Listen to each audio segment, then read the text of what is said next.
Welcome to Specific Love. If you've ever planned or paid for a wedding before, then you know it's extremely hard to do it on a budget. So I wanted to show you how to make a beautiful centerpiece wedding arbor on a budget. A friend of ours wanted to have a simple wedding on a budget and came to us for help. The best part is, she said she wanted something made out of PVC. And if you know anything about this channel, then you know I'm definitely up for that challenge. I first started out with some 1-inch pipe.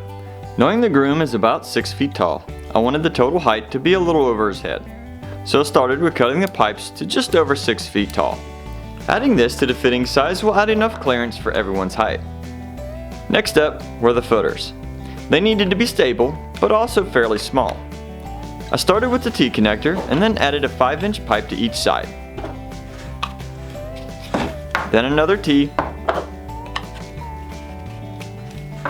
and 2 more 6-inch pipes.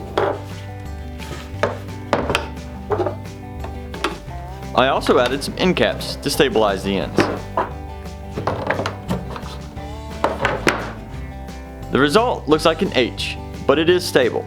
You can always add PVC cement to make this setup permanent, but I was unsure of the ground at the event, so I did not. Now the top is pretty simple, but the width is very important. If it is too wide, then the pipe can bend and easily warp. But if it is too narrow, it might be hidden. With that in mind, I found that a 5-foot pipe would work well for this arbor. On the ends, I added another T-connector with one end facing up. This connector will also help to secure the curtains from falling off. After a quick test fit, the top T's needed some black paint to hide them with the rest of the decor. I decided not to glue any of the fittings, so it can easily be disassembled for transport. During this process, my wife picked up some navy blue curtains that we plan to use in my son's room after the event. She also found some discounted flowers and decor.